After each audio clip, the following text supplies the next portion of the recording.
We begin tonight with breaking news. 3 days after reports of hazing happening inside the Northwestern University football program going back years, Coach Pat Fitzgerald gets fired. We have team coverage tonight. Marshall Harris has team reaction. But first, CBS 2's Chris Ty is live for us at Ryan Field tonight. Chris? Joe and Erica calling the damage to the university significant. Northwestern's president late today reached out to one of the most beloved coaches in college football, the singular most recognizable face on this campus, to notify Pat Fitzgerald that he's done here.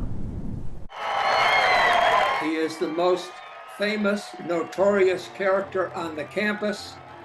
People want to be with him. They want to have their pictures taken with him. He is a special guy. He spent 26 seasons here, more than half his life as player, then coach. And while Pat Fitzgerald brought the most wins ever to Northwestern football, some say his blind eye on hazing brought his run to a quick and dark close. In a statement, University President Michael Schill wrote, "This afternoon I informed head football coach Pat Fitzgerald that he was being relieved of his duties effective immediately. The decision to originally suspend Coach Fitzgerald was mine and mine alone, as is the decision to part ways with him."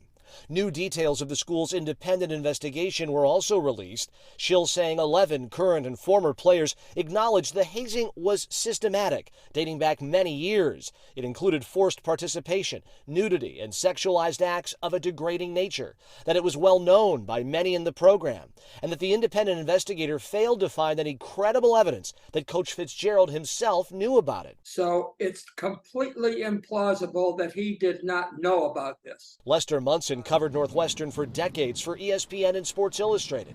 During hearings related to Northwestern player efforts to unionize, he says he saw how closely Fitzgerald was tied to all aspects of player life. Based on that hearing, we know that Coach Fitzgerald is a guy who is in total, daily, hourly, specific control of those players. The school statement says the head coach is ultimately responsible for the culture of his team. The hazing we investigated was widespread and clearly not a secret within the program, providing Coach Fitzgerald with the opportunity to learn what was happening. Either way, the culture in Northwestern football, while incredible in some ways, was broken in others. When a scandal comes along, it multiplies. There's a kind of a synergy that applies, and things become much larger than they would be in some other part of the university.